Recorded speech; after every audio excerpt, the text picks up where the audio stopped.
স্বাগত দর্শক, একাত্তর জার্নালে আপনাদের সাথে আছে আমি তানিয়া রহমান। সংবাদ পর্যালোচনা ভিত্তিক নিয়মিত এই অনুষ্ঠানে আমরা খবরের নানান বিষয় বিশ্লেষণ করি।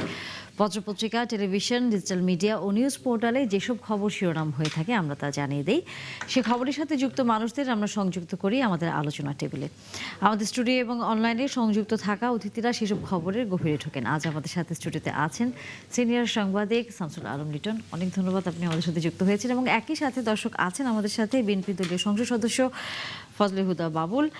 আপনাকেও ধন্যবাদ এবং স্বাগত জানাই একাত্তর জার্নালে। এবং জুমে এর মধ্যে আমাদের সাথে যুক্ত হয়েছেন, আশা করি আমরা তাকেও পেয়ে যাব, সালাউদ্দিন আইয়ুবী, জামায়াতে ইসলামের দলীয় সংসদ সদস্য। আমরা নিশ্চয়ই এর মধ্যে আমাদের জামায়াতে ইসলামের দলীয় সংসদ সদস্যকেও যুক্ত করতে পেরেছি। সালাউদ্দিন আইয়ুবী, অনেক ধন্যবাদ, যুক্ত হয়েছেন আপনি আমাদের সাথে এবং স্বাগত একাত্তর জার্নালে। আমরা যদি একটু আলোচনা করি, আসলে সংসদেই আজকে নানা রকম খবরাখবর বলা যায় আমরা আসলে দেখেছি, এবং আজকে বিরোধী দল বেশ অনেক কিছুই বলেছে আমরা দেখছি সরকারি দলের বিরুদ্ধে। সেই ক্ষেত্রে প্রথমেই যে বিষয়টা নিয়ে একটু ফজলে হুদা বাবুল আপনার কাছে একটু আসতে চাই, সেটি হচ্ছে একেবারে শেষ মুহূর্তে আমরা দেখলাম বিরোধী দল ওয়াকআউট করলো। কেন ওয়াকআউট করলো তারা? হ্যাঁ, ধন্যবাদ। আমার সহ আলোচক বললে আমার ধৃষ্টতা হবে। আমার বড় ভাই, আমার হলের বড় ভাই, আমার অত্যন্ত শ্রদ্ধাভাজন সিনিয়র সাংবাদিক শামসুল আলম লিটন ভাই পেয়েছে। আমি জানি না আমি কথা বলতে পারবো কি না। একবার অনলাইনে ছিলাম, অনলাইনে আসলে সামনে দেখা যায় না, তো লিটন ভাই আমার সাথে থাকাতে আমি জানি না কি বললি, মাফ করবেন। আর আমার সহ-আলোচক আরেকজন অত্যন্ত প্রিয় আমার মানুষ, সালাউদ্দিন আইয়ুবী। আমরা একই বিল্ডিংয়েই থাকি এখন। তাকেও এবং সহ আপনার সকল কলাকৌশলী সবাইকে কৃতজ্ঞ এবং শুভেচ্ছা সকল দর্শককে। ওনারা কেন ওয়াকআউট করেছেন এটা ওনারাও বলতে পারবেন, আমি বলতে পারবো। সংসদে উপস্থিত ছিলাম আমি। যে সিচুয়েশনটা ঘটেছে সেটা হচ্ছে যে ওনারা একটা বিল উপস্থাপিত হলো, যে বিলটা ছিল হচ্ছে পাবলিক এক্সামিনেশনস বিল। মাননীয় শিক্ষামন্ত্রী ডক্টর আনম মিলন ভাই যখন এটা উপস্থাপন করছিলেন, সেই সময় ওনারা কিছু বলতে চান বলে টাইম চেয়েছেন। তখন মাননীয় স্পিকার বলেছেন যে আপনাকে পরে সময় দিচ্ছি, ওনারটা শেষ হোক তারপর ওনার পরে দিব।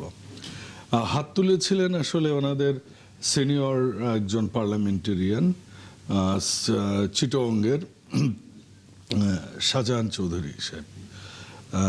তো মাননীয় সংসদে এটা উনি কুল ছিলেন, কিন্তু পাশে থেকে অনেক ইনস্টিগেট করার পর বিষয়টা ওনারা বোধহয় নিতে পারলেন না। পরে ওনারা ওইটুকুর জন্যই চলে গেলেন। কিন্তু আমাকে যেহেতু এটা আমি যা দেখেছি তাই বললাম।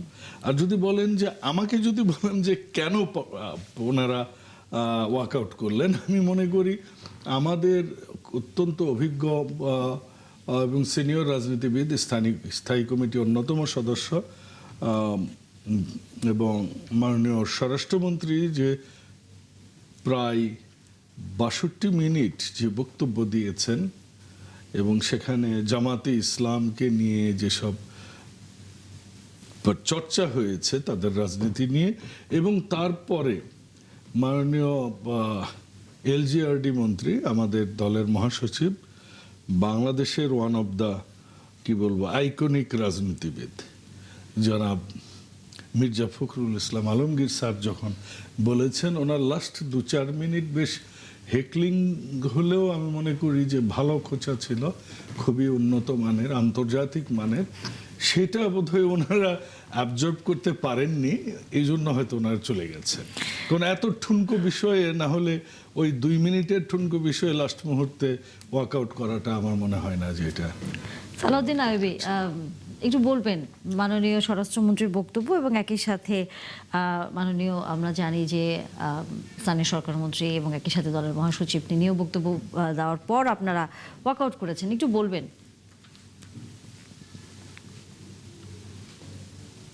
ধন্যবাদ আপনাকে, ধন্যবাদ ফজলে বাবুল ভাই, সম্মানিত আলোচক। আমি আসলে আপনাদের স্টুডিও দেখতে পাচ্ছি না এখান থেকে, থেকে, যে কারণে তো বোঝারও উপায় নাই আমার কি অবস্থায় আমি আছি। তো যারা আমার সাথে রয়েছেন আজকে আলোচক হিসেবে, সভাপতি ধন্যবাদ এবং কৃতজ্ঞতা জ্ঞাপন করি। সম্মানিত দর্শক, দেখেন বাংলাদেশের ইতিহাসে নিঃসন্দেহে দীর্ঘ সময় ধরে সংসদ চলেছে, কিন্তু আজকের সময়টা ছিল চলমান যে সংসদ আছে তার মধ্যে মনে হয় সবচেয়ে বেশি সময় ধরে আজকে সংসদ চলেছে আর কি। এবং শেষ সময় এসে একটা বিল উত্থাপন করার প্রস্তাব করা হয়। সংসদীয় বিল উত্থাপনের যে রীতি, সেটার জন্যে একটা বিল উত্থাপন করলে কমপক্ষে 3 দিনের জন্যে এই বিল সম্পর্কে অবগতির স্বার্থে সংসদ সদস্যরা যেন বিল সম্পর্কে তাদের মতামত যথাযথভাবে পেশ করতে পারেন, সংসদ সদস্যরা যেন এটা নিয়ে তথ্যের ঘাটতিতে না ভুগেন, সেটার জন্য আগের তথ্যগুলো সরবরাহ করা হয়। সেই তথ্যগুলো সরবরাহ করার 3 বৈঠক দিবস পরে তারপরে এই বিল নিয়ে উত্থাপন, বিল সংসদীয় কমিটিতে প্রেরণ, বাকি কার্যক্রম শুরু হওয়ার কথা। দুঃখজনক হলেও সত্য, এই সরকার একেবারে প্রথম অধিবেশন থেকেই চর্চাটা করে আসছে যে নগদ সব কাজ করছে। বিল একদিকে বিলই করছে, অন্যদিকে মাননীয় স্পিকার ঘোষণা করছে, ঘোষণার 2 মিনিটের মধ্যে এটা আবার প্রস্তাবনা উত্থাপিত হচ্ছে, এমনকি এটা পাশ হয়ে যাচ্ছে 5 মিনিটের মধ্যে।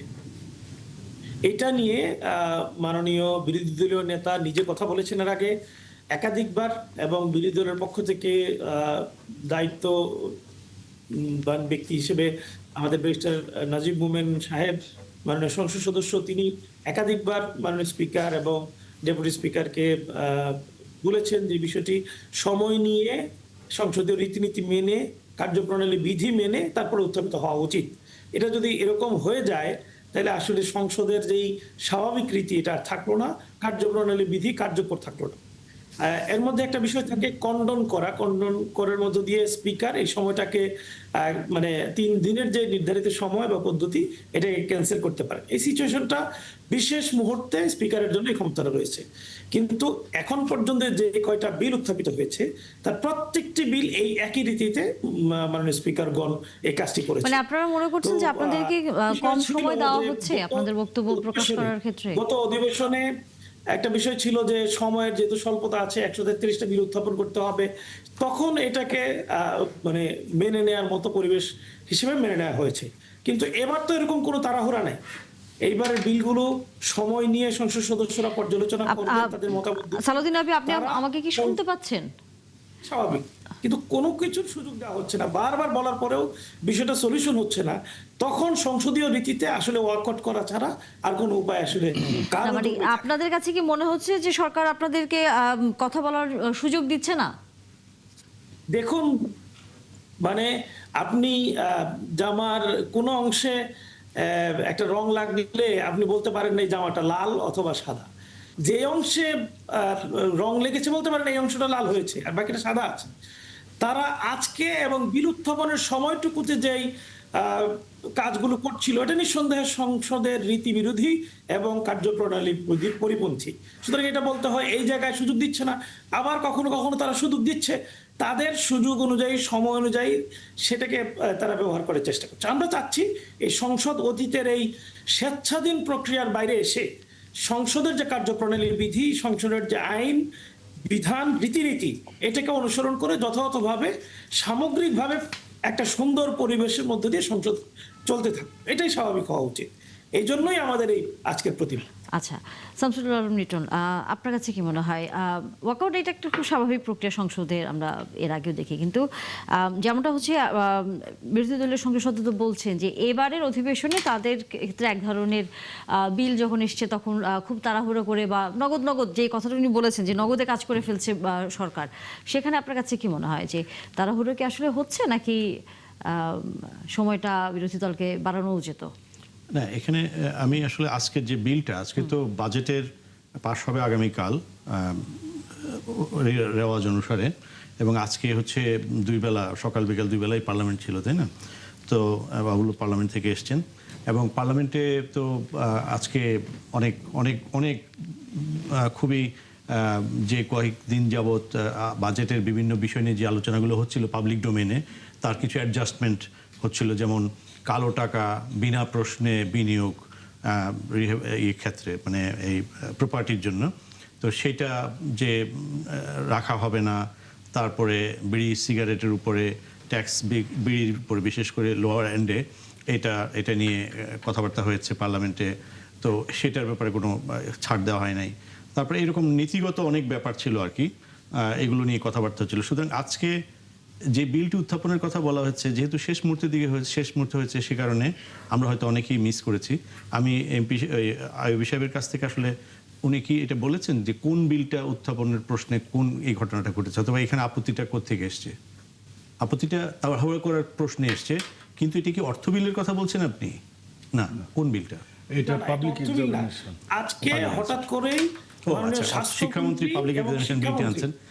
আচ্ছা, ঠিক দুইজন আছে। মন্ত্রীর দুইটা না, ঠিক আছে। বিল উত্থাপনের- আইয়ুবী সাহেব, আপনার পক্ষ থেকে আপনার সহকর্মী উনি দিচ্ছেন যে শিক্ষামন্ত্রী পাবলিক এক্সামিনেশন বিলটি আনছেন। তো পাবলিক এক্সামিনেশন বিলটি তাড়াহুড়ার ব্যাপারটি, মানে সরকারি দলের কিছু প্রিভিলেজ আছে এবং বিরোধী দলের প্রিভিলেজ আছে পার্লামেন্টে, এবং বিরোধী দলের নেতার প্রিভিলেজটা আমরা সবসময় দেখি যে তিনি যে কোনো সময় স্পিকারের কাছে সময় চাইতে পারেন, সেটা হুইপিং টাইমের বাইরে অথবা ভিতরে, হোয়াট এভার ইট ইজ। তো এই বিলটি সম্পর্কে যে বিতর্কটা হলো, দেখুন, প্রথমে আপনি যে প্রশ্ন করেছেন, আমি মনে করি দিস ইজ দ্য মানে বিউটি অফ পার্লামেন্ট। পার্লামেন্টের যে নীতিগত প্রশ্ন, বিধি, এগুলো নিয়ে বিতর্ক যেখানে 200, 250, 300 বছরের পার্লামেন্ট আছে, সেখানেও আছে। এবং এটাই হচ্ছে একটা জায়গা যেখানে প্রতিদিনের যত সংঘাতপূর্ণ পরিস্থিতি দেশের ভিতরে, সমাজে, রাজনীতিতে, বিভিন্ন নীতিগত ক্ষেত্রে বিরোধ যখন থাকে, আইনের প্রয়োগের ক্ষেত্রে, সেটাই পার্লামেন্টে কিন্তু রিফ্লেক্টেড হয়। এবং কোনো বিষয়ে অতি গুরুত্বপূর্ণ সম্পন্ন কিনা সেটার এলিজিবিলিটি প্রশ্নেও 10-15 মিনিট বিতর্ক হতে পারে, যদিও বিষয়টা হয়তো 5 মিনিটে শেষ করা যায়। পার্লামেন্টের বিউটি হচ্ছে এখানে, এবং সংসদ সদস্যদের প্রত্যেকের কিছু জিনিস এক্সারসাইজ করার সুযোগ থাকে, কিন্তু সেটা নির্দিষ্ট বিধির মধ্যে। এবং বিরোধী দল সবসময়, পৃথিবীর সকল সংসদে বিরোধী দল আপত্তি করে যে সরকারি দলের স্বেচ্ছাচারিতা চলছে, এবং এটা ওয়েস্টমিনিস্টার ডেমোক্রেসি যে কোনো দিন, যে কোনো একদিনের যদি আপনারা প্রোগ্রামগুলো দেখেন, সেখানে কিন্তু এটি নিয়ে কিন্তু, আর সেখানে যে আওয়াজটি হয়, সেই আওয়াজটি কিন্তু আমাদের পার্লামেন্টে হয় না। সেখানে সমস্ত সরকারি দল এবং সমস্ত বিরোধী দল প্রতি 30 সেকেন্ড এবং 1 মিনিট পর পর এমন শোরগোল করে, আপনি মনে করবেন যে মনে হয় যেন এখানে একটা মারামারি হয়ে যাবে কিছুক্ষণের মধ্যে। That is parliament, every second important. আমার মনে হয় আজকে যে এটা নীতিগত একটা, বিরোধী দলের একটা নীতিগত অবস্থান, যে হুটহাট করে বিল নিয়ে আসা, আমি যতটুকু বুঝতে পেরেছি ওনারা বলেছেন। এবং যেহেতু পাবলিক এক্সামিনেশন বিল, এখানে জনগুরুত্ব সম্পন্ন ব্যাপারটি শিক্ষামন্ত্রী নিশ্চয়ই ব্যাখ্যা করেছেন কেন এটা এই অর্থ বিলের এই দিনে অথবা বাজেট পাশের এই সময় জরুরি হলো। যেহেতু 2 তারিখে পরীক্ষা শুরু হচ্ছে ইন্টারমিডিয়েট, আমি যতটুকু আমি জানি, এটা আমি শিওর। তো আজকে হচ্ছে 28 তারিখ, হয়তো কোনো আইনের বিধান, এই বিলটি এখন মানুষের কিন্তু আগ্রহ তৈরি হবে যে এই বিলটিতে আসলে কি আছে, শিক্ষামন্ত্রী কেন এই বিলটি আজকে আনলেন। আমি অনুমান করতে পারি, আমার কাছে এ ব্যাপারে যথেষ্ট তথ্য নাই, যে যেহেতু পাবলিক এক্সামিনেশন বিল এবং সবচেয়ে বড় 2টো পাবলিক এক্সামিনেশন হচ্ছে আমাদের এইচএসসি এবং এসএসসি, এবং এইবারের এইচএসসিতে কত অ্যাটেন্ড করছে আমি জানি না, কিন্তু অ্যাভারেজ 1.5 মিলিয়ন, 15 লক্ষ ছেলেমেয়ে পরীক্ষা অ্যাটেন্ড করছে। এখানে নিশ্চয়ই আইন শৃঙ্খলা অথবা কোনো না কোনো বিষয়ে জরুরি বিষয় ছিল বলেই তিনি হয়তো এখানে এনেছেন। কারণ এহসানুল হক মিলনকে আমরা যতখানি জানি, তিনি অ্যাটেনশন সিকার নন আর কি, যদিও তিনি অনেক মিশনারি বিষয় নিয়ে কাজ করেন। তো সেই কারণে উনি কোনো আর তাছাড়া হুইপ এবং স্পিকার এটা অ্যালাউ করবেন গুরুত্বহীন কোনো বিলকে, এই ব্যাপারটিও কিন্তু বিরোধী দল যেটা এক্সারসাইজ করেছেন। এবং যে এই যে আমাদের একটা সমস্যা আছে, আমরা যারা সাধারণ নাগরিক তাদেরও ধৈর্য কম, রাজনীতিকদের ধৈর্য তো অনেক কম। হ্যাঁ, এই কথাটা আমাদের মানতেই হবে আর কি। আমি একটু রাজনীতিতে সমালোচনা করে নিচ্ছি, কারণ এর জন্য তো আমার তো ট্যাক্স দিতে হবে না। যাই হোক, তবে এই একটা বিষয় আসলে সবাই ট্যাক্স ফ্রি কথা বলতে পারে। অবশ্যই। তবে এখানে খুবই ইম্পর্টেন্ট হচ্ছে যে এইটা বিরোধী দলের যে শেষ মুহূর্তে বিল উত্থাপন হলো, শেষ মুহূর্তে এটা হলো, এই বিষয়গুলো মানুষ জেনে সংসদীয় রাজনীতি সম্পর্কে জানবে, বুঝবে, এবং এটা একটা ভালো চর্চা। বিরোধী দলের যে ওয়াকআউট, এটা কিন্তু সংসদের কোনো ক্ষতি হচ্ছে না। এটা কিন্তু আমরা কিন্তু মনে করি যে বিরোধী দল কেন এটা করবে, মানে অনেক সময় সরকারি দলের সবকিছু যেমন ন্যায্য মনে হওয়ার কোনো কারণ নাই, অথবা রিজনেবল গ্রাউন্ড থাকে না, আবার বিরোধী দলেরও ঠিক সেম ঘটনা, কারণ স্বৈরাচার শুধু সরকারি দল না, বিরোধী দল হইতে পারে। আমরা অবশ্যই। বিভিন্ন সময় এটা নজির কিন্তু দেখেছি। আমরা এই বিষয়গুলো নিয়ে হয়তো আলোচনা করব, তবে সেটি বিরতির পর। নিশ্চয়ই দর্শক আপনারা বিরতির পর আবার আলোচনায় যুক্ত হবেন। দর্শক, আমরা শিরোনামগুলো শুনছিলাম। ঘুরে ফিরে রাজনীতির খবরই আছে, তবে আসলে আজকে সংসদের কথা আসলে বেশি বিভিন্ন গণমাধ্যমগুলোতে আছে। সালাউদ্দিন আইবি, আপনার কাছে আসলে প্রশ্ন রাখতে চাই। আপনাদের দলের জামায়াতের যে নায়েবে আমির ATM আজহারুল ইসলাম, তিনি আজকে সংসদে বলেছেন যে সরকার একদলীয় শাসন কায়েম করতে চায় এবং আওয়ামী লীগকে ফিরিয়ে আনতে চায়। কেন আপনাদের মনে হচ্ছে যে আওয়ামী লীগকে ফিরিয়ে আনতে চায় সরকার এবং একদলীয় শাসন কায়েম করতে চায়?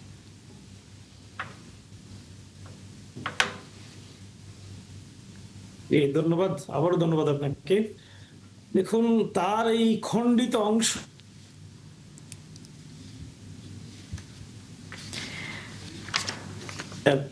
মাননীয় সংসদ সদস্য, বর্ষিয়ান রাজনীতিবিদ, ফাঁসির কাষ্ঠ থেকে ফিরে আসা ATM আজহারুল ইসলাম সাহেব, তিনি তার বক্তব্যে বলেছেন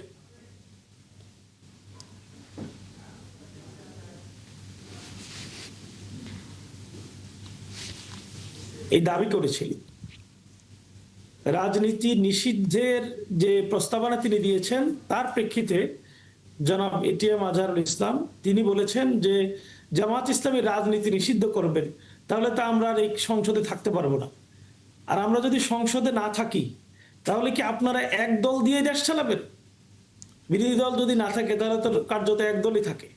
আর আমরা যদি না থাকি তাহলে বিকল্প দল আপনাদের জন্য এখন আছে, আওয়ামী লীগকে আবার ফিরিয়ে নিয়ে আসা। তাহলে তো এই একদলীয় শাসন কায়েম হলো, ওই প্রক্রিয়ার মধ্যেই আপনারা গেলেন। তিনি এই কথা বলার চেষ্টা করেছেন কার্যত যে জামাত ইসলামী নিষিদ্ধের যে প্রস্তাব মাননীয় সংসদ সদস্য, সরকার দলের সংসদ সদস্য দিয়েছেন, তার জবাব তিনি তার বক্তব্যের মধ্যে দিয়ে এখানে দিয়েছেন। এখানে অন্য ইস্যুকে আজকে সংসদ ছাড়াও তো আমরা অন্যান্য সময় দেখি যে আপনারা এই অভিযোগটি করেন সরকারের দিকে, যে সরকারের সাথে আওয়ামী লীগের হচ্ছে সম্পর্কের জায়গা আপনারা সামনে তুলে নিয়ে বলেন যে তাদেরকে নানা জায়গায় সুযোগ সুবিধা দেওয়া হচ্ছে, অনেকটা যে মিছিল করতে পারছে সরকার, সেখানে কাউকে ধরছে না, এরকম অভিযোগ এর আগেও আপনারা করেছেন। দেখুন, সরকার আওয়ামী লীগ ধরছে না, এটার চেয়ে গুরুত্বপূর্ণ হলো আওয়ামী লীগ যে কাজগুলো বাংলাদেশে করতো সে কাজগুলো এখনো যখন ঘটে তখন আওয়ামী লীগের প্রসঙ্গটা প্রাসঙ্গিক হয়ে ওঠে। আওয়ামী লীগ মহা দুর্নীতি করেছে, এই দুর্নীতির সুযোগ যখন এখন তৈরি হয় তখন এই প্রসঙ্গ আসে যে আওয়ামী লীগের এই সুযোগটা করা হচ্ছে কিনা। এটা শুধু মানে আমরা বলি না, সরকার দলীয় সংসদ সদস্যরা সংসদে দাঁড়িয়ে একাধিক ব্যক্তি বলেছেন যে আওয়ামী লীগের ঠিকাদাররা এখন সরকারি টেন্ডারগুলোতে ঠিকাদার হিসেবে অন্তর্ভুক্ত হয়ে কাজ পাচ্ছে, তারা কাজ করছে। এটা সরকার দলীয় সংসদ সদস্যরা বলেছেন। সুতরাং এটার আমি বলবো একটা ভ্যালিডিটি আছে এই কথার, যে নানাভাবে নানা ইস্যুতে সরকারের ইচ্ছাই হোক অনিচ্ছাই হোক আওয়ামী লীগের কিছু কিছু ব্যক্তি কোথাও কোথাও এটার সুবিধাভোগী সুযোগটা পাচ্ছে।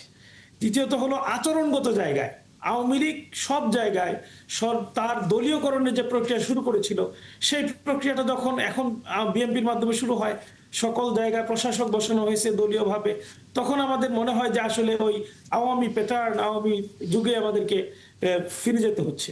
আওয়ামী লীগের সময় একটা জেলাকে সারা বাংলাদেশের সমকক্ষ বানানো হয়েছিল উন্নয়নের ক্ষেত্রে। এই এক জেলার যে পরিমাণ বরাদ্দ হতো দেখা যাচ্ছে 10 জেলাও সেরকম পরিমাণ বরাদ্দ হতো না। এই প্রক্রিয়া যেখানে এখন হয়, গোপালগঞ্জের জায়গায় যখন এখন শিবগঞ্জ আসে, সে তখন এই মানে ওই আওয়ামী লীগটা তখন এটা একটা প্রাসঙ্গিক হয়ে ওঠে।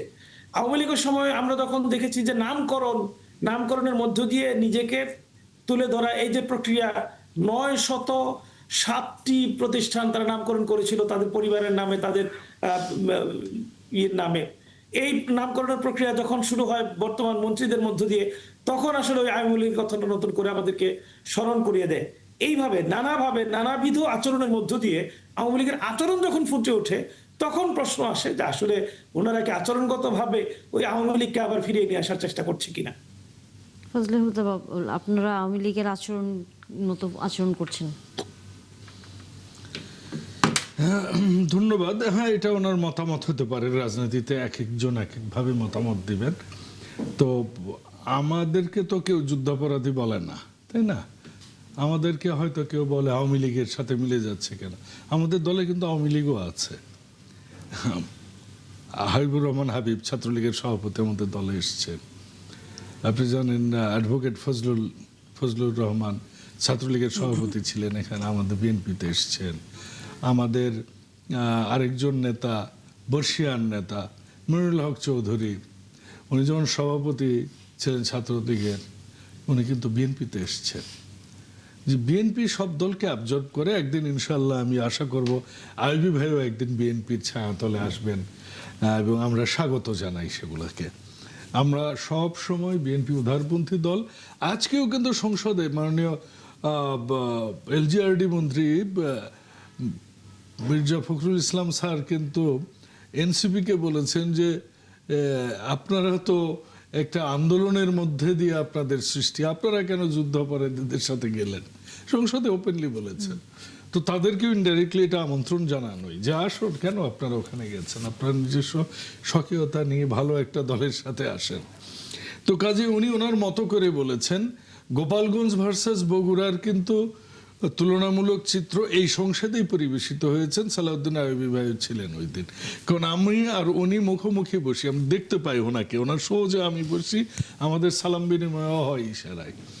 তো ওইখানে ব্যাপকভাবে ইন ডিটেল দেখানো হয়েছে যে গত 4 মাসে কোন জেলায় কত বরাদ্দ গেছে এবং বগুড়াতে কত গেছে, এবং সেইখানে দেখা গেছে বগুড়ার স্থান হচ্ছে 64টা জেলার মধ্যে 26তম হিসেবে, যদিও গত 17 বছরে বগুড়ার স্থান ছিল 64তম।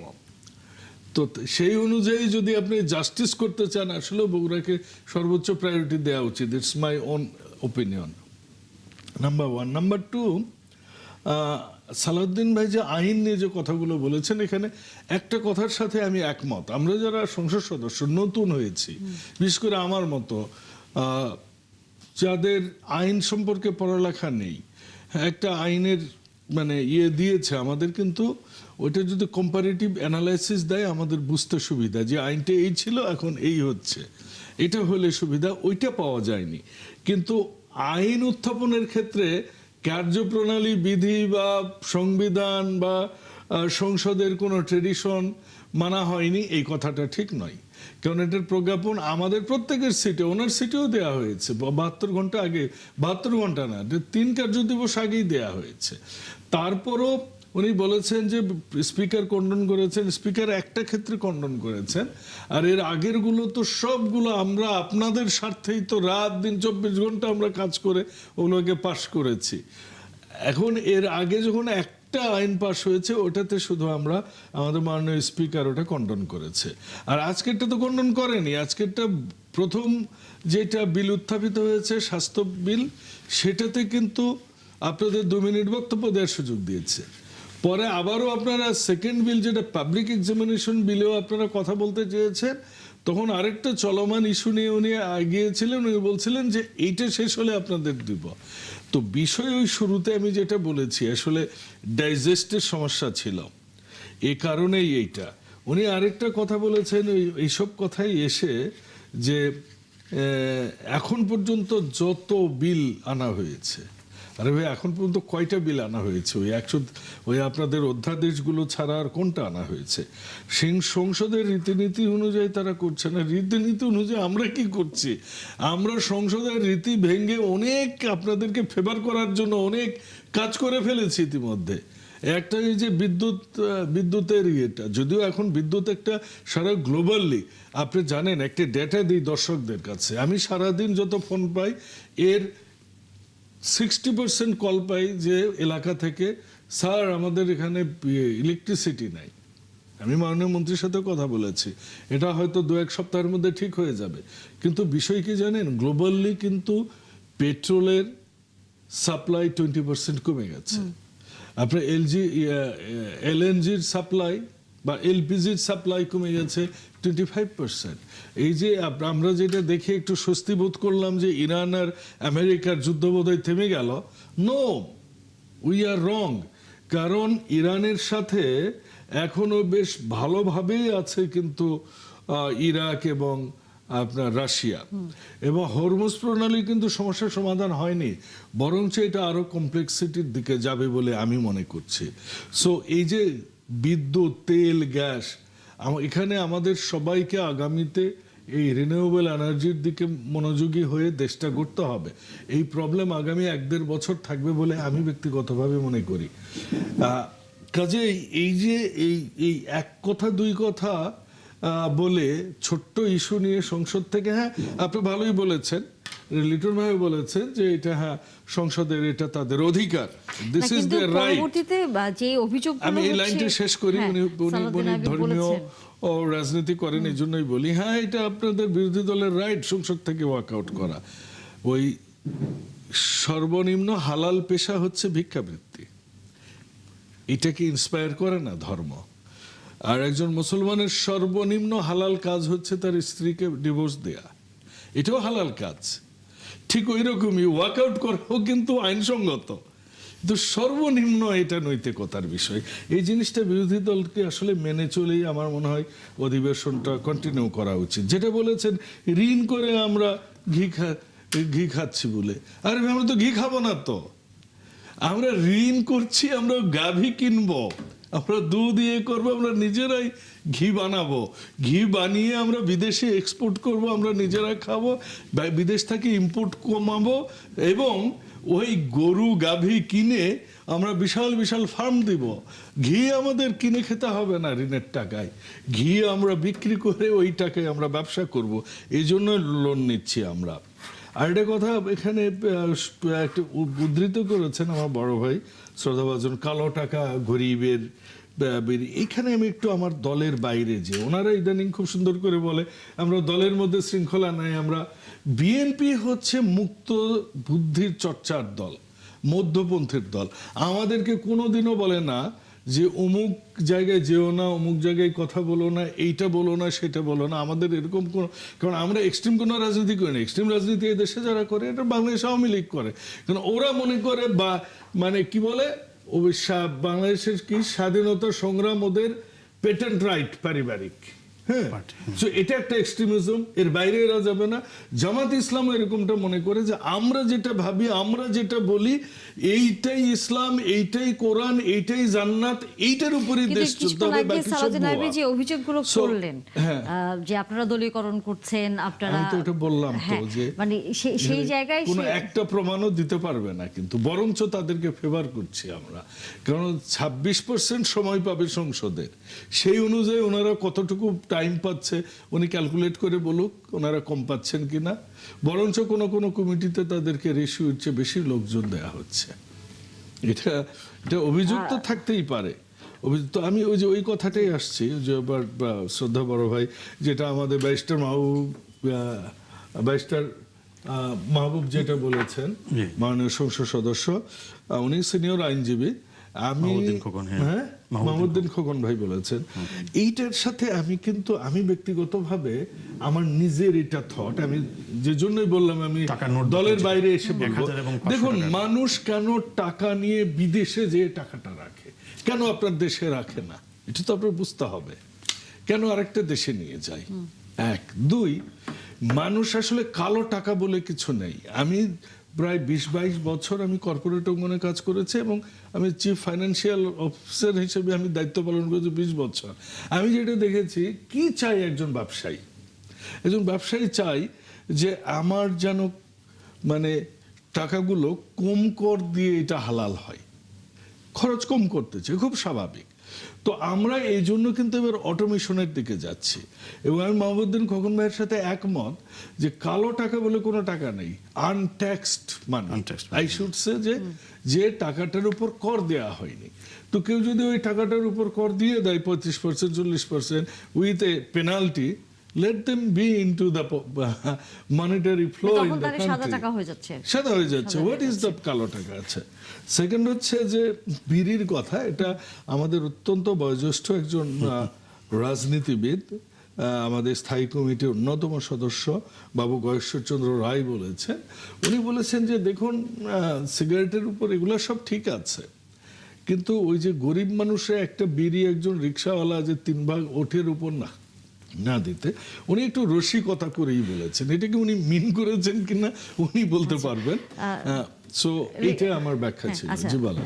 লিটন ভাইয়ের কাছ থেকে যদি আমরা একটু শুনি, সেটা হচ্ছে যে এই যে বিরোধী দল মনে করে যে সরকার হচ্ছে ফ্যাসিস্টদের মতো করে আচরণ করছে, এবং একই সাথে সরকার সেটাকে খণ্ডন করছে যে না, তারা সেভাবে আচরণ করছে না। আপনার দৃষ্টিতে আসলে কি মনে হয় যে দলীয়করণের কথা, প্রশাসক নিয়োগের কথা, এই কথাগুলো এর আগেও অনেকবার বিরোধী পক্ষ থেকে বারবার এসেছে। সেখানে আমরা জানি সামনে স্থানীয় সরকার নির্বাচনের একটা প্রক্রিয়ার মধ্যে দিয়ে যাবে খুব সম্ভবত সরকার, সেরকম একটা খবর আছে গণমাধ্যমগুলোতে। আপনার দৃষ্টিতে কি মনে হয় যে আসলেও কি দলীয়করণ হচ্ছে, আওয়ামী লীগের মতো আচরণ করছে বর্তমান সরকার? আসলে বিরোধী দল কি বলবে সেটা বিরোধী দল এবং বিরোধী দলের রাজনীতিকরা, এই রাজনীতিকদের মধ্যে অনেক বয়স্ক মানুষ আছেন যাদের রাজনীতির বয়সও 40-50 বছর, সুতরাং তাদের রাজনৈতিক প্রজ্ঞা আছে, অভিজ্ঞতা আছে। এর মধ্যে অনেক সুশিক্ষিত মানুষ আছে বিরোধী দলে, বিশেষ করে ইয়াংদের পার্টিতে তো সবাই জুলাইয়ের আন্দোলনে অনেক বড় ভূমিকা রেখেছে। বিএনপি, জামাত ইসলাম রাজনৈতিকভাবে অনেক বড় ভূমিকা রেখেছে। আমার মনে হয় তারা প্রত্যেকেই তাদের দায়িত্ব এবং কর্তব্য সম্পর্কে সচেতন। কিন্তু সমস্যা হচ্ছে যে জুলাইয়ের মধ্য দিয়ে যে গণতন্ত্র ফিরে পাওয়া এবং রিপাবলিকের যে মূল স্তম্ভ, সেখানে আমাদের কি আমরা পরিমিতি ছাড়িয়ে যাচ্ছি কিনা এটা একটা চিন্তার বিষয়। কারণটা হচ্ছে যে আপনি যখন আপনার বেজ লাইন, কতগুলো বেজ লাইন থাকে, এখানে প্রত্যেকটা জিনিসই জামাত ইসলাম কি বলবে, এনসিপি কি বলবে, বিএনপি কি বলবে, এটা সাধারণ মানুষের কথা তারা শুনতেও পারে, নাও শুনতে পারে। কিন্তু সাধারণ মানুষ হয়তো এখনো পার্লামেন্টের অনেকগুলো ভাষা বুঝতে পারছে না, কারণ আমাদের তো টেবিল সংস্কৃতি আমরা নাই। দেখেছি একটা মানে অনেক ধরনের এমন ভাষা ব্যবহার হয় যেটা এক্সপান্স করতে পর্যন্ত হয়েছে। হ্যাঁ, সেটা তো এক্সপান্স যখন অসংসদীয় ভাষা হবে, কিন্তু মৌলিক কতগুলো ব্যাপার আছে। যেমন গণতন্ত্রটা কাকে দিয়ে হবে? পার্টি দিয়ে হবে। পার্টি নিষিদ্ধের প্রশ্ন তো ভালো না, কারণ পার্টি নিষিদ্ধ তো এই গত 15 বছরের আন্দোলনে জামাত ইসলাম অথবা বিএনপি কখনো আওয়ামী লীগকে নিষিদ্ধের দাবি তোলে নাই, একদিনের জন্য না, 1 মিনিটের কোনো বক্তব্যে কোনোদিন আমি দেখি নাই। তারা বলেছে ইকুয়াল ফিল্ডের মধ্যে যাতে একটা নির্বাচন হয় এবং আহ্বান জানিয়েছে তত্ত্বাবধায়ক সরকারের জন্য। কিন্তু কেন আওয়ামী লীগ নিজে নিজে নিষিদ্ধ হয়ে গেল সেটা আমরা সবাই জানি। অর্থাৎ সার্কামস্টেন্স এমন যে দাবি করতে হয় না, চলে যেতে হয়। এবং আওয়ামী লীগ কখনো হয়তো ভাবেনি, এবং যেভাবে মনে করা হয় যে ক্ষমতায় থাকলে যে কখনো অবস্থান চেঞ্জ হতে পারে, এই ধারণাটা শুধু বাংলাদেশ না, বিশ্বের অনেক দেশেই অনেক এটা হয়। কিন্তু এটা আসলে ঠিক না। গণতন্ত্র যেখানে আছে সেখানে সবসময় রাজনৈতিক দলগুলোকে মনে রাখতে হবে আজকে তিনি যেখানে আছেন কালকে অন্যত্র থাকতে হতে পারে, কিন্তু ওইভাবে দিল্লি চলে যেতে হবে হয়তো এটা কেউ ভাবে না। এখন আসুন, আপনি যে কথাটা বলেছেন জামাত ইসলাম যে এই যে প্রতিদিনের ভাষায়, দেখুন প্রতিদিনের ভাষা, আপনি যদি গণতন্ত্র যদি বেজ লাইন হয়ে থাকে তাহলে আপনি নির্বাচনে এসছেন, নির্বাচনে আপনি উল্লেখযোগ্য সংখ্যক ভোট নিয়ে একটা চমৎকার একটা সংসদীয় বিরোধী দল গড়েছেন এবং সরকারি দল গড়ে সংসদটা তৈরি হচ্ছে। 6 মাসের ডেডলাইন আছে, আরও অনেকগুলো ব্যাপার আছে। 6 মাসের মধ্যে কিছু বিল যদি পাস না হয়, এখানে অনেক ডিবেট আছে, পরবর্তী নির্বাচন কিভাবে হবে সেগুলো অনেক ব্যাপার আছে, অনেক কিছু পার্লামেন্টে আলোচনার আছে। মানে আপনার মানুষের কথা কি, তাহলে এই প্রসেসের মধ্যে ফ্যাসিস্ট শব্দটি কোত্থেকে আসে?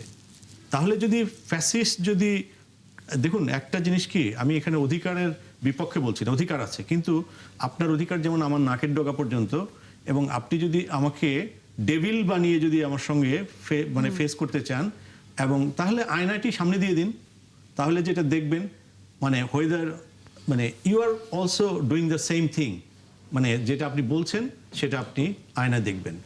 এইটা কিন্তু আমরা ভুলে যাই, এবং এইটা কিন্তু আমরা ভুলে যাই যে আমি যে পার্লামেন্টে বসে আছি, এই পার্লামেন্টটি হচ্ছে জুলাইয়ের রক্তস্নাত সব পার্লামেন্ট।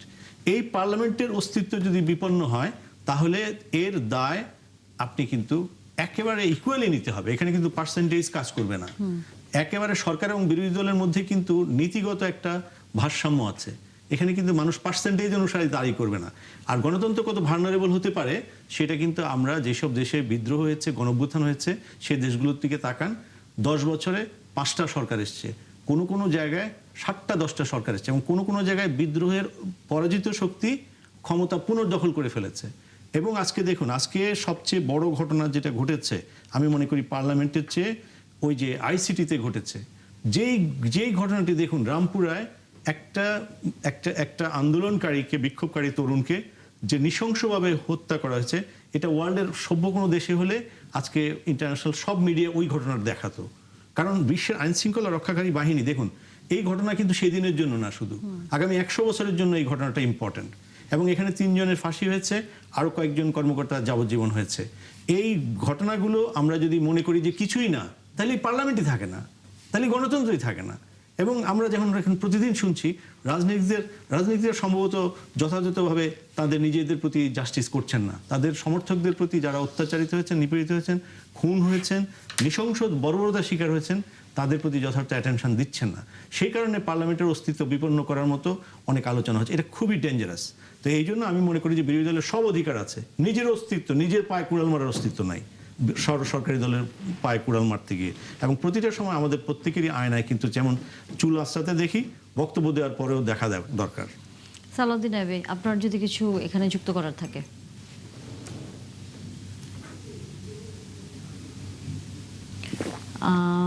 আমি আসলে মেনশন করেছি মাত্র 4 মাসের মধ্যে এই শব্দটা প্রয়োগের জন্য যথার্থতা কিনা, এইটা কিন্তু মৌলিক প্রশ্ন।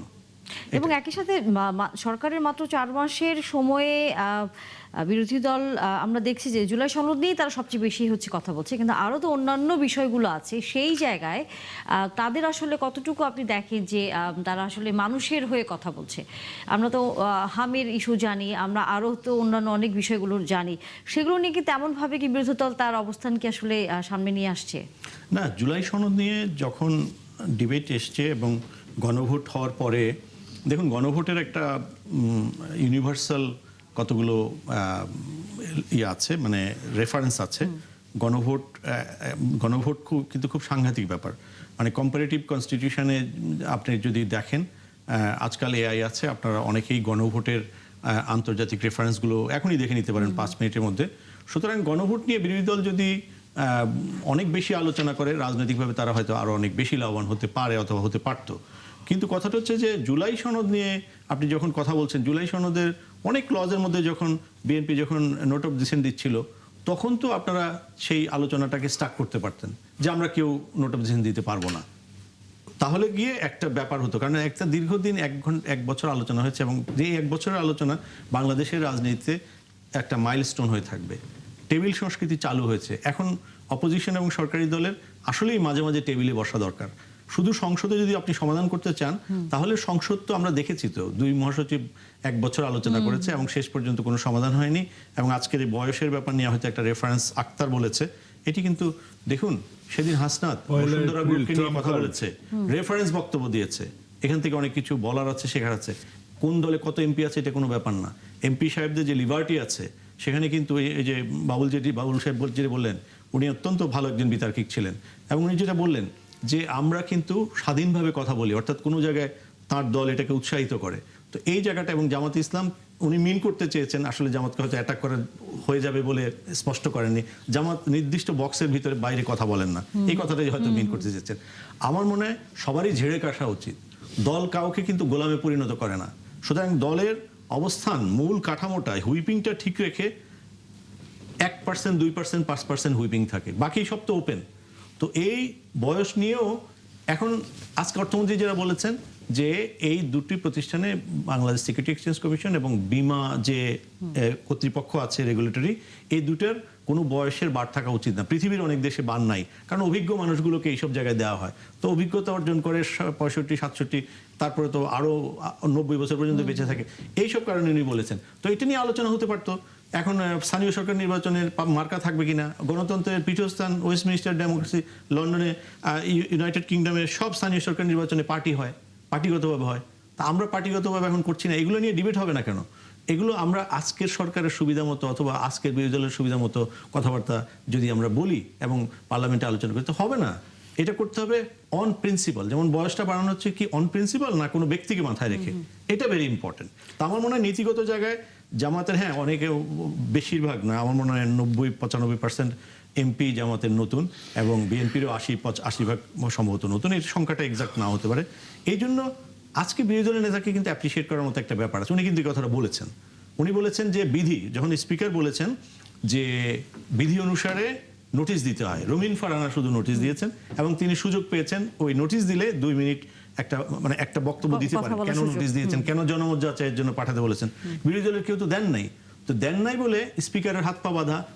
নোটিশ যদি না দেন তাহলে তো উনি আলোচনার সময় দিতে পারে না। এখন একটা কথা এসছে 3 দিন আগে বিলটা জমা হয়েছে, গতকালকে স্পিকার বলেছেন গতকালকে আপনাদেরকে সামারিও দেওয়া হয়েছে বিলগুলোর। তো আপনারা দেখে আসলে গতকালকে নোটিশ দিতে পারতেন। তার মানে কি সালাউদ্দিন রাবি আপনারা কি কৌশলগত দেখেননি? সমস্যা, আমার মনে হয় আইয়ুব সাহেব বলতে পারবেন। হ্যাঁ, প্রথম কথা হলো সর্বৈব মিথ্যা কথা গতকালকে দেওয়া হয়েছে, এটা আজকে আমাদের উপস্থিতিতে দেওয়া হয়েছে।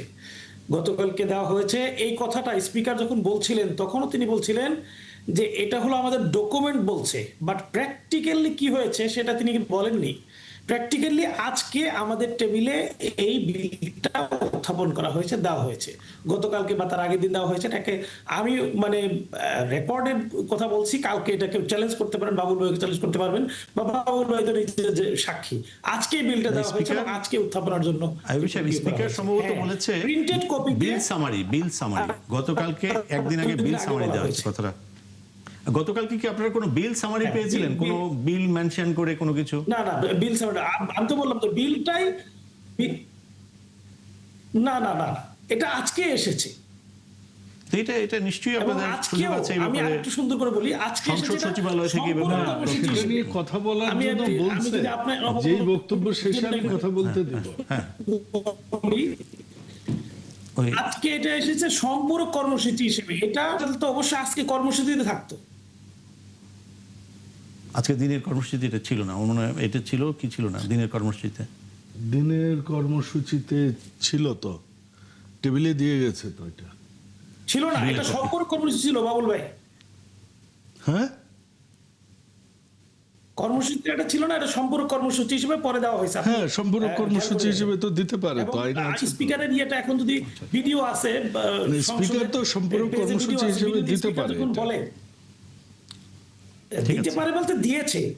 জি, দিয়েছে। হ্যাঁ, আচ্ছা আচ্ছা, ঠিক কিন্তু আছে। আমরা যে বিষয়টি নিয়ে যখন বলছিলাম যে জুলাই সনদে আমাদের একজন অতিথি বলছিলেন যে যখন আলোচনা হয়েছে, যখন বিএনপি নোট অফ ডিসেন্ট দিয়েছে, তখনও তো আপনারা বিষয়টি নিয়ে আলোচনা করতে পারতেন। এখন যে বিষয়টি বারবার বলছেন যে সরকার কোনোভাবে জুলাই সনদ বাস্তবায়নের ক্ষেত্রে এক ধরনের টালবাহানা করছে বা গণভোটের রায় মানছে না, এটি তো গণভোটের রায়টার হয়তো বাদ দিয়ে, কিন্তু জুলাই সনদের যে বিষয়গুলোতে নোট অফ ডিসেন্ট তখন দিয়েছিল বিএনপি, তখন তো আপনারা আলোচনা করতে পারতেন। না, তখন জামাত ইসলাম নোট অফ ডিসেন্ট দিয়েছিল অনেকগুলোতে। এখন প্রধানমন্ত্রী যখন বলছেন যে অক্ষরে অক্ষরে জুলাই সনদ বাস্তবায়ন করা হবে, এখানে আপনারা কি সরকারি দলের কাছ থেকে, ট্রেজারি বেঞ্চের কাছ থেকে এই ব্যাখ্যাটা নিচ্ছেন কিনা যে অক্ষরে অক্ষরে কত দিনের মধ্যে কত পর্যায়ে বা কিভাবে কোনো পালিত সময় হবে? আসলে আপনারা চাচ্ছেন কিনা আমরা সরকারের তো কাছে? আমাকে সুযোগ দিলে আমি কথা বলবো। জি জি জি। অক্ষর অক্ষরে বলতে জুলাই সনদ যে শব্দটা ব্যবহার করা হচ্ছে, আমরা এটাতে একমত না।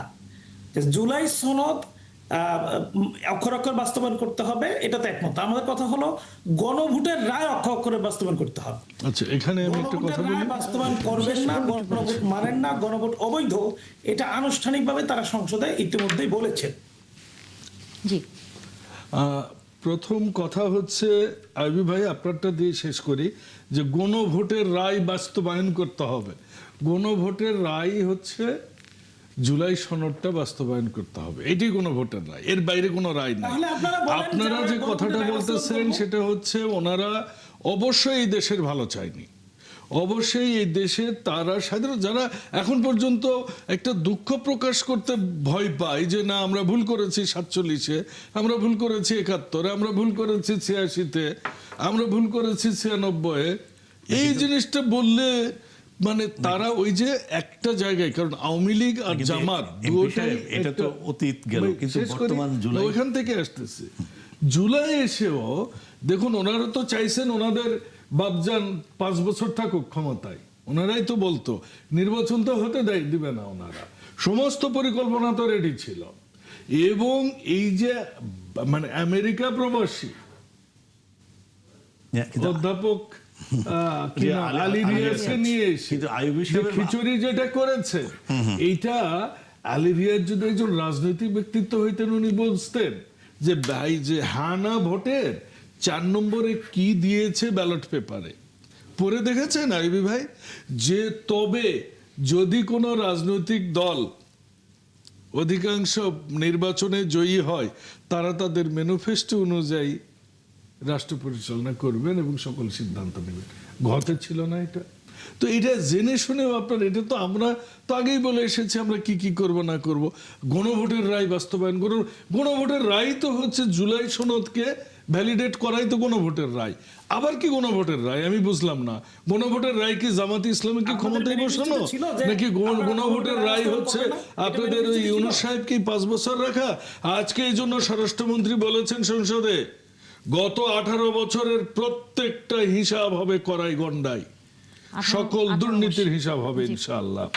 একটা খুব ভালো কথা একটা বলেছেন, 18 মাসের এই আপনি বলেছেন, সেটা হচ্ছে কি যে ওনারা এই মুহূর্তে এগুলাতে না যেয়ে বিএনপিকে ব্যাপক হারে সহযোগিতা করা লাগবে। ওনারা তো বলছিলেনই, ওনাদেরই একজন পার্লামেন্ট মেম্বার বলছিলেন যে আল্লাহ চাইছে এই জন্য আগামীতে জামাতে ইসলাম ক্ষমতায় আসবে। মানে বোঝেন ওনারা কোন আল্লাহর পূজা করেন, কারণ ওনাদের কাছে রোজার পূজা তো এক। এটা আজকে সংসদে আলাপ হয়েছে। কাজেই আমি মনে করি ওনাদের এইসব উল্টাপাল্টা জনগণ তাদেরকে আজকে যেভাবেই হোক 68টা তারা সিট পেয়েছে, বিএনপির সাথে থেকে রাজনীতিটা শিখে দেশের কাজ করার জন্য বিএনপিকে সহযোগিতা করলে তাহলেই আমরা জুলাইয়ের যে রক্তস্নাত জুলাইয়ের কথা বলি সেটাকে আমরা সম্মান জানাতে পারবো। আয়নার কথা আমি শেষ করি একটু। আয়নার কথা উনি বলেছেন যে আসলে আমাদের সবার নিজের চেহারা। ওই যে মির্জা গালিবের কথা আরো একদিন আমি বলেছিলাম যে প্রত্যেক দিন আয়না মোছে কিন্তু দাগ যায় না, পরে দেখে যে নিজের গালেই তো দাগ আছে। সো আমার মনে হয় জামাতে ইসলামকে পরিশুদ্ধতা নিয়ে আসতে হবে, যেটা আজকে আমাদের মহাসচিব স্যারও বলেছেন, এবং এটা আসলে আমার মনে হয় রাজনীতির অনেক কিছু ঠিক হয়ে যাবে। ওনারা ভোট চাননি, দেখুন ওনারা বলতেছেন যে ইউনূস সাহেব 5 বছর থাকবেন, ওনারা বলতেছে আবার ওনারা কিন্তু সবার আগে 300টা আসনে ডিক্লেয়ার করেছেন, দ্বিচারিতার সর্বত্র। ওনারা বলতেছেন যে আমরা আল্লাহর আইন চাই, সৎলোকের শাসন চাই, আবার ওনারাই বলতেছেন যে না আমরা শরিয়া আইন মানি না। আবার ওনারা বলেন শরিয়া আইন মানি না, ওনারা এসে আবার বলেন যে বাজেটে তো জাকাত নাই। আরে ভাই আপনি তো শরিয়া আইন মানার কথা বলেননি, তো আপনি জাকাতের কথা কেন বলতেছেন? আসেন আমরা কোরআন হাদিস নিয়ে যদি চলতে চাই, that is a different gender. আপনি যদি বাংলাদেশের সংসদ ডেমোক্রেটিক ওয়ে সারা গ্লোবাল ওয়ার্ল্ড এগুলো যদি আপনি চিন্তা করে পলিটিক্স করতে চান, let's go for that way. So আপনারা মাঝামাঝি এক এক সময় এক এক কথা বললে তো হবে না ভাই। আমরা যে দেশটা গঠন করতে চাচ্ছি সাধারণ মানুষের জন্য, এবং এই শুধু এই সময় না, 75, 90 বিএনপি অনেক মানে কি বলবো একটা বিধ্বস্ত অবস্থা থেকে দেশকে রিকনস্ট্রাকশন করেছে, এবং জনাব তারেক রহমানের কাছে সেই সুযোগ, এবং ঠিক উনি ওইভাবেই বাজেটটা দিয়েছে। এই ওয়াকআউট ফাকআউট করে কোনো লাভ নাই। কথা এখানে বলেন, তর্ক বিতর্ক যুক্তি সব হবে, কিন্তু সমাধান সবকিছু হবে জনগণের জন্য, কোনো নির্দিষ্ট পার্টির মানে ভালো মন্দের জন্য নয়। সালাউদ্দিন আইয়ুবী, আমরা আপনার এই বিষয়ে প্রতিক্রিয়া নিব, তবে সেটি বিরতির পর। আপনি আছেন আমাদের সাথে, দর্শক বিরতির পর নিশ্চয়ই আপনারা আলোচনায় যুক্ত হবেন। ধন্যবাদ দর্শক, আবারও আমন্ত্রণ ৭১ জার্নালে। আমরা আলোচনায় ফিরতে চাই সালাউদ্দিন আইয়ুবীর কাছে। আমাদের ফজলে বাবুলের নানা ধরনের বক্তব্য ছিল, নিশ্চয়ই আপনার তার প্রতিক্রিয়া আমরা শুনতে পাবো। জি, বাবুল ভাই তো আমার কাছে মনে হয় ভালোই বলেছেন, কোনো কিছু প্রতিক্রিয়া দেওয়ার মতো মনে নেই। উনি যা বলেছে এগুলো হলো মানে আমরা এতক্ষণ যা বলছিলাম যে শেখ হাসিনার যে ঢুল তিনি রেখে গেছেন ওই ঢুল বাজাইতেছেন ৭১, ৪৭, ৪২, ৪৩, ৪৪, ৪৫ এগুলো নিয়ে বারবার কথা হয়েছে, বাংলাদেশে হচ্ছে। এবং যারা দেখে যে জামাত ইসলামের আর কোনো দোষ নাই, আর কোনো দায় নাই, জামাত ইসলামী তার জায়গা থেকে এই মুহূর্তে কোন অবস্থানে আর করা যাচ্ছে না, তখন ওই আগে মানে ৪৭, ৭১-এর জায়গায় ফিরে যায়। দেখুন আজকে জনাব মির্জা ফখরুল ইসলাম তিনি বক্তব্য দিয়েছেন, এই বক্তব্যে আজকে খুব শক্ত করে তিনি জামাত ইসলামীর সাবেক আমির মাওলানা মতিউর রহমান নিজামীকে স্মরণ করেছেন এবং বলেছেন যে সম্পূর্ণ বিনা অপরাধে একটা মানে ফরমায়েশি রায়ের মধ্য দিয়ে একটা প্রশ্নবিদ্ধ বিচারের মধ্য দিয়ে তাকে ফাঁসি দেওয়া হয়েছে।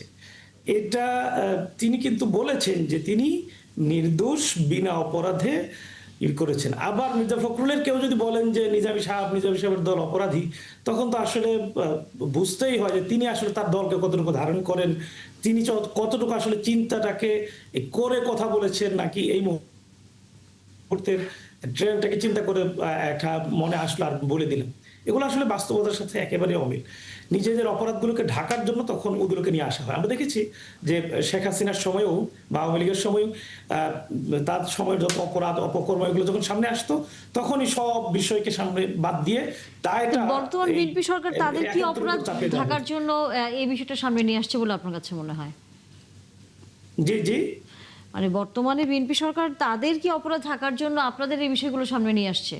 নিঃসন্দেহে আজকে মাননীয় স্বরাষ্ট্রমন্ত্রী তার বক্তব্যে বলেছিলেন যে বাংলাদেশের আইন শৃঙ্খলা পরিস্থিতি নিয়ে অনেক কথা আছে, আমি এটা নিয়ে অনেক কথা বলবো, কিন্তু তিনি দেখা গেছে যে এই কথাগুলো বলতে গিয়ে আইন শৃঙ্খলা পরিস্থিতি নিয়ে কোনো কথাই সেরকম বলতে পারেননি।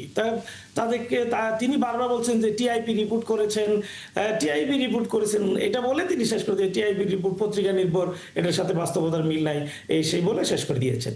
যার প্রত্যেকটা বিষয় জবাব দেওয়া দরকার ছিল। তিনি নিজেই বলেছেন দর্শন আগের চেয়ে বেড়ে গেছে, কেন বেড়ে গেছে, কোন জায়গা থেকে সংশোধন করা দরকার, কি করা দরকার। কয়েকজন মন্ত্রী আজকে বক্তব্য বলেছেন যে আইন শৃঙ্খলা পরিস্থিতির অবনতি হয়েছে এবং সেই জন্য একজন মন্ত্রী স্পষ্ট করে বলেছেন যে আসলে আপনারা জানেন সরষের মধ্যে ভূত আছে, আমরা আসলে কার কাছে কি বলবো।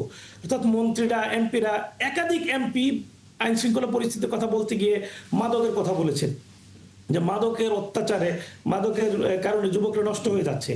সব বিষয় আইনমন্ত্রী স্বরাষ্ট্রমন্ত্রীর কাছ থেকে সবাই প্রত্যাশা করেছিল, কিন্তু তিনি কি করলেন, তার এই দায়টা তার এই দোষটা ঢাকার জন্য নানা ইতিহাস গল্প উপন্যাস সেখানে তুলে নিয়ে এসে পরিবেশটাকে এমন জায়গায় নিয়ে গেলেন যে তিনি আমার কাছে মানে একেবারে আজকে মনে হচ্ছে, আমি তো একেবারে ইয়াং একজন এমপি এবং রাজনীতিতে একেবারে নতুন, আমি জাতীয় রাজনীতি যুক্ত হয়েছি মাত্র 2022 সালে।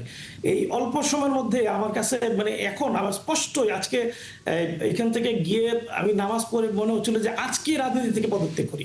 একজন রাজনীতিবিদ এত কদর্য ভাষায় এত বিশ্রী ভাষায় এরকম সুন্দর একটা জায়গায় কথা বলতে পারে এবং সবচেয়ে ভয়াবহ বিষয় হলো এত সুন্দর করে শেখ হাসিনার মতো মিথ্যা বলতে পারে, এটা কল্পনার অতীত। তিনি যে কয়টা কথা বলেছেন, তিনি ইসলামী ব্যাংক নিয়ে কথা বলেছেন, জামাত ইসলামীর যে ইশতেহার ছিল ইশতেহার নিয়ে কথা বলেছেন, প্রত্যেকটা তথ্য মিথ্যা। আমি এসে এই তথ্যগুলো যাচাই করে দেখলাম যে প্রত্যেকটা তথ্য মিথ্যা। এইভাবে মিথ্যারূপ করে একজনকে, একটা দলকে, একটা ব্যক্তিকে যদি আপনি সাময়িকভাবে পরাস্ত করতে পারেন, কিছুক্ষণ পরে যেমন আমি আমার জায়গা থেকে কিছুক্ষণ পরে যখন সত্যটা জানতে পারলাম তখন আমি তাকে ঘৃণা করতে শুরু করেছি। এই জায়গায় কেন যাইতে হবে আমাকে? তিনি একজন সিনিয়র রাজনীতিবিদ, তাকে আমরা সম্মান করতে কোনো কুণ্ঠাবোধ করি না, কিন্তু নিজেকে এই জায়গায় নিয়ে যাওয়ার মধ্য দিয়ে এমন একটা রাজনীতি তিনি মানে এখান থেকে শুরু করতে যাচ্ছেন যেটা আমাদের মতো এই রাজনীতিবিদদেরকে নষ্ট করার জন্য একেবারে প্রাথমিক দিক থেকে সামনের দিক থেকে নেতৃত্ব দিয়ে এই জায়গায় নিয়ে আসতেছেন। আমি বলবো এগুলো আসলে খুবই অপ্রত্যাশিত। আমার স্পষ্ট মনে আছে আমি ছাত্রদলের কেন্দ্রীয় সভাপতির সাথে একাধিক মিছিলে অংশগ্রহণ করেছি, একাধিক আন্দোলনে তারা থেকেছি। ছাত্রদলের এমন নেতাও ছিল যে আমরা একসাথে একই রুমে থেকেছি, আন্দোলন করেছি, কারাগারে গিয়েছি। একাধিক মন্ত্রী বক্তব্য দিতে গিয়ে বলেছেন যে জামাত ইসলামের একাধিক নেতৃবৃন্দের সাথে একই জায়গায় থেকেছেন, নামাজ পড়েছেন, কারাগারে দীর্ঘদিন একসাথে থেকেছেন। এই জায়গা থেকে এত ত্যাগ কুরবানি, এত জুলুম নির্যাতনের পরে এসে একজন আরেকজনকে ঘায়েল করতে হবে মিথ্যাচার করে, একজন আরেকজনকে মারাত্মকভাবে ঘায়েল করার মধ্য দিয়ে হাততালি নিতে হবে। এক পর্যায়ে দেখা গেছে মাননীয় স্বরাষ্ট্রমন্ত্রীর কথায় আর কেউ হাততালি দিচ্ছে না, তিনি বরং বলতেছেন কিছুক্ষণ পরে যে কি ব্যাপার আপনারা মানে কি এখন আর হাততালি দিচ্ছেন না, করো এই বিষয়ে তো একটা তালি হইতে পারে। আপনার যদি এখানে দেখুন, উনি সমালোচনা করতেই পারেন, উনি বিরোধী দলে আছেন, উনি কিভাবে সমালোচনা করবেন এই আর্ট ওনার। না, উনি তো সরাসরি বলছেন যে স্বরাষ্ট্রমন্ত্রী পুরোপুরি জামাতের বিরুদ্ধে মিথ্যাচার করেছে। একটা মিথ্যাচার যদি ওনারা সংসদে, যেহেতু কথাটা সংসদে হয়েছে, আমি ওনাকে আমন্ত্রণ জানাবো যে ওনাদের পক্ষ থেকে এই মিথ্যাচারগুলো যেন পয়েন্ট আউট করা হয় যে কি কি হয়েছে। উনি আইন শৃঙ্খলার বিষয়ে উনি বেশ কিছু কথা বলেছেন এবং কম্পারেটিভ অ্যানালাইসিস উনি করেছেন যে গত 18 মাসে কি হয়েছে, তার আগে কি হয়েছে, আর এই গত 4 মাসে কি হয়েছে। আমরা যদি 4 মাস করি, এটা আসলে ফিগার, আমরা যারা হিসাব বিজ্ঞানের ছাত্র আমরা বলতাম যে অ্যাবসলিউট কোনো figure is not a figure, when it will be a comparative figure then it will be actually decision making figure. So মাননীয় স্বরাষ্ট্রমন্ত্রী ঠিক যথার্থই উনি তুলে ধরেছেন যে আমাদের আগেই ছিল, এখন এর অনেক প্রত্যেকটাই আপনার রিডিউস হয়েছে। সেই সাথে উনি আরেকটা কথা বলেছেন, এখন প্রত্যেকটা মামলায় রেকর্ড হয়, যেটা আগে হয়নি, তার অনেক প্রমাণও উনি দিয়েছেন। তৃতীয় আরেকটা তথ্য উনি বলেছেন, উনি স্বীকার করেছেন ধর্ষণ বেড়ে গেছে। এখন ধর্ষণ বেড়ে গেছে, ধর্ষণের বিচার হবে ইমিডিয়েটলি, অনেকগুলো হয়েছে, কুষ্টিয়ারটা হয়েছে আপনি জানেন, চিটাগংয়েরটা হয়েছে, এই কি নাম, এই যে মিরপুরেরটা হলো, হচ্ছে বিচার হচ্ছে। বিএনপি কিন্তু প্রত্যেকটা বিচারই করেছে। আপনার মনে আছে যে ইয়াসমিন হত্যাকাণ্ড 91-তে, যে কারণে বিএনপি সরকারের পতন হলো, কিন্তু আওয়ামী লীগ সরকার কিন্তু ওটার বিচার করে যায়নি। বিচার কিন্তু বিএনপি সরকার 2001-এ ক্ষমতায় এসে কিন্তু করেছে। বিএনপি বিচার করে, একটু ধৈর্য দরকার ওনাদের। সমস্যা হয়েছে কি, ওনাদেরকে যে অন্তর্বর্তীকালীন সরকার বলেছিল যে না আপনারা ক্ষমতায় আসতেছেন, আমেরিকা বলেছিল, ভারত বলেছিল, পরে যখন জনগণ প্রত্যাখ্যাত করেছে, এটা নিতে পারছে না ওনারা, এটা নিতে পারছেন। আইন শৃঙ্খলার ব্যাপার উনি বলেছেন। দেখুন বিষয়টা কি জানেন, বিএনপি এখন এই যে বড় ভাই বললেন আইসিটিতে আজকে রায় হয়েছে, বিচার প্রতিষ্ঠা হচ্ছে, আজকে জুলাই যোদ্ধাদের জন্য বাজেট বরাদ্দ রাখা হয়েছে, আমাদের আসলে আজকে সাধারণ জনগণকে নিয়ে কথা বলা হচ্ছে। উনি বলছে মাদকের কথা। আমার উপজেলায় গত 2-3 মাসে অন্তত 100টা ভ্রাম্যমাণ হয়েছে এবং 172 জনকে সাজা দেওয়া হয়েছে, এবং ভ্রাম্যমাণ ছাড়াও কোর্টে পাঠানো হয়েছে আমার দুই উপজেলা থেকে প্রায় 84 জনকে।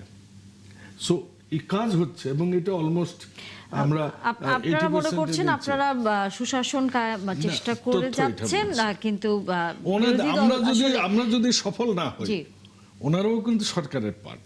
এই জিনিসটা ওনাদের বুঝতে হবে।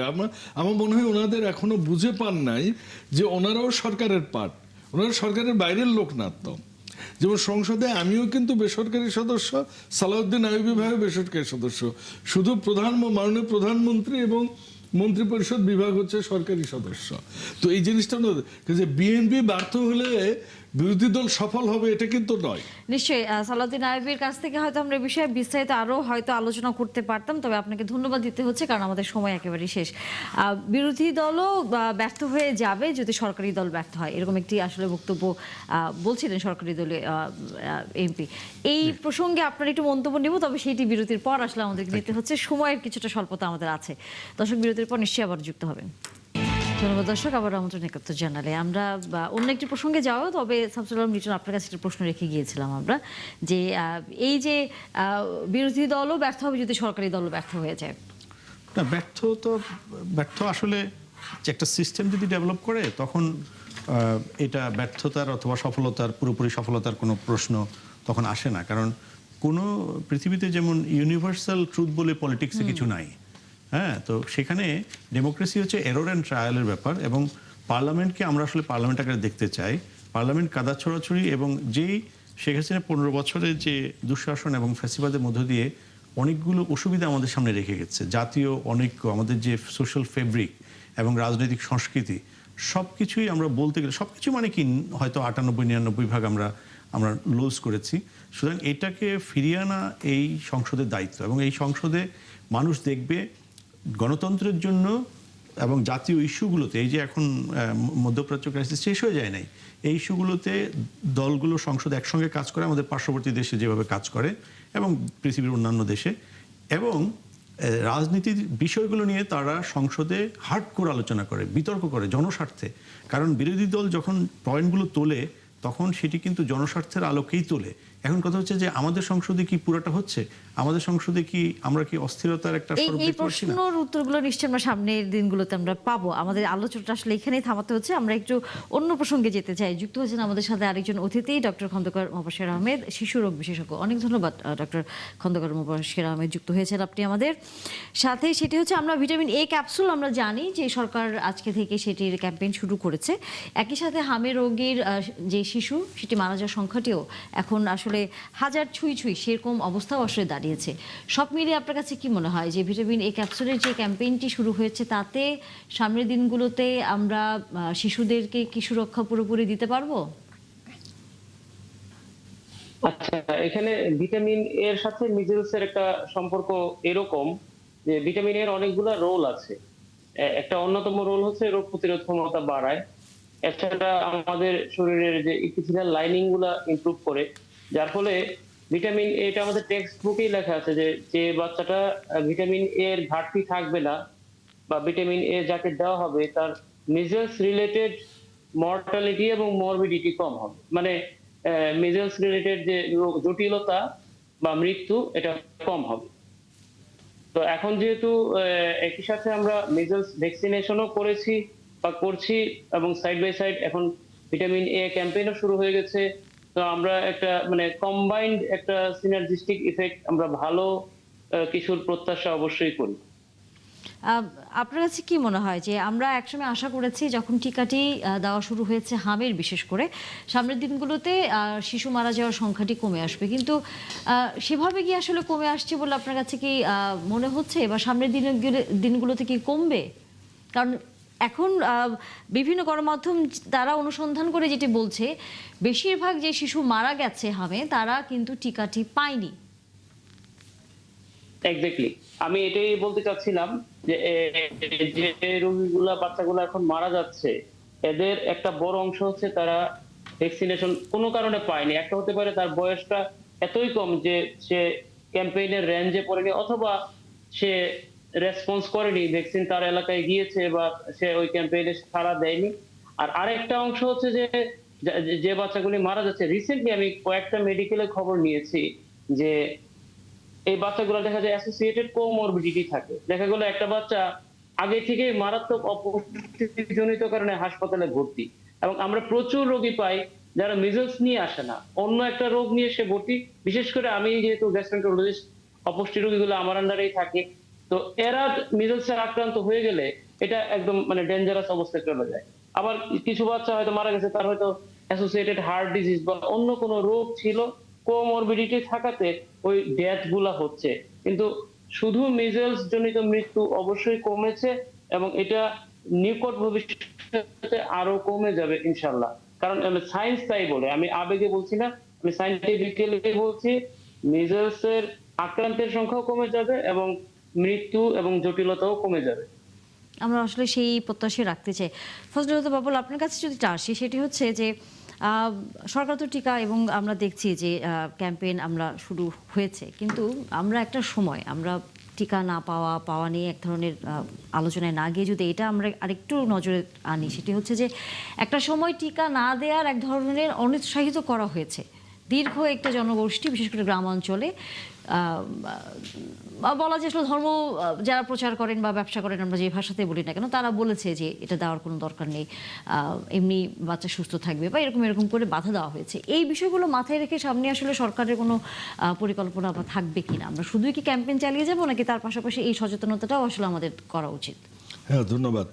আসলে টিকার কথা শুনলে আমার যেটা মনে হয়, আমরা যখন 3-4 বা 2-3-তে পড়ি, স্কুলে কালো ব্যাগ নিয়ে সাইকেল নিয়ে কেউ আসলে আমরা পালাই যেতাম স্কুল থেকে। এইটাই আমাদের টিভি আছে না আপনার ওই স্মৃতি, মানে সাইকেলে করে কালো ব্যাগ নিয়ে একজন ঢুকবে স্কুলে, মানে টিকা দেওয়া হবে, আপনারা পালাইতে হবে, এটা আমাদের এক্সপেরিয়েন্স। কিন্তু কোভিডের সময় আমরা দেখেছি যে টিকার কি জরুরি। আর এবার এসে দেখলাম হামের, দেখুন হামের টিকা বাংলাদেশে দীর্ঘদিন থেকে পিআই কর্মীরা দিয়ে আসতেছে এবং এটার কোনো ব্যত্যয় ঘটেনি। কিন্তু গত 18 মাসের যে সরকার ছিল তাকে বিশ্ব স্বাস্থ্য সংস্থা খুব জোর করেই বলেছে, ইউনিসেফ, কিন্তু তারা কারো কথাই কানে দেয়নি। এখন যে টিকা দেয়া হচ্ছে বা হয়েছে বা যেটা চলমান ছিল, এই টিকাটা একটা বাচ্চা, আমি ডক্টর নই, তবে ওই যে বললাম যে আপনার এই অভিজ্ঞতা থেকে, কি বলে, কোভিড থেকে আমরা জানলাম যে টিকা দেবার পর আপনার সেটা অ্যান্টিবডি তৈরি করতে তো একটু টাইম লাগে। আর যেটা ডক্টর বললেন যে এখানে আমার তো ওই এমন একটা এজের শিশুরা আছে যারা টিকা দেওয়ার এজ হয়নি, কিন্তু ওই যে ছোঁয়াচের কারণে চলে আসতেছে, এই সংক্রমণটা হয়ে যাচ্ছে। আরেকটা বিষয়, শুধু এই টিকা নয়, কিন্তু এই যে ভিটামিন এ ক্যাপসুল, এটা কিন্তু দীর্ঘদিনে বিটিভিতে অনেক এটা নিয়ে জারি সারি গান হইতো, তাই না?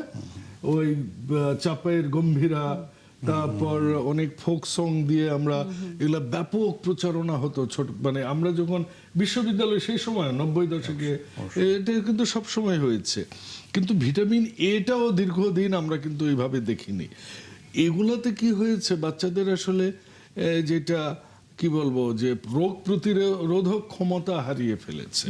এবং এখান একই থেকে সাথে আসলে এই যে সামাজিক যে টিকাদান কর্মসূচি সেটিও অনেকটা আসলে পিছিয়ে গেছে এবং করাও হয়নি, বলা যায় আসলে সচেতনতা প্রকাশ, প্রচারণা, অ্যাডভার্টাইজমেন্ট, জনগণকে বোঝানো, সেগুলো হয়নি। এতদিন বন্ধ থাকার পরে আসলে বলা যায় আমার মনে হয় এই ব্যাপারে আমরা ডক্টরের বেশি কথা আমাদের আসলে সময়ে একেবারে সময় শেষ, আমাদের আমাদের সময় দেওয়া সম্ভব না কোনো অতিথিকে। ধন্যবাদ ডক্টর খন্দকার মুবাশশির আহমেদ, একই সাথে ফজলে হুদা বাবুল এবং শামসুল আলম লিটন আপনাকেও। আমরা নিশ্চয়ই দর্শক আবারও এই যে বক্তব্যগুলো আসলে আমরা আরও জানতে চাচ্ছিলাম কিন্তু সময়ের কারণে সম্ভব হলো না।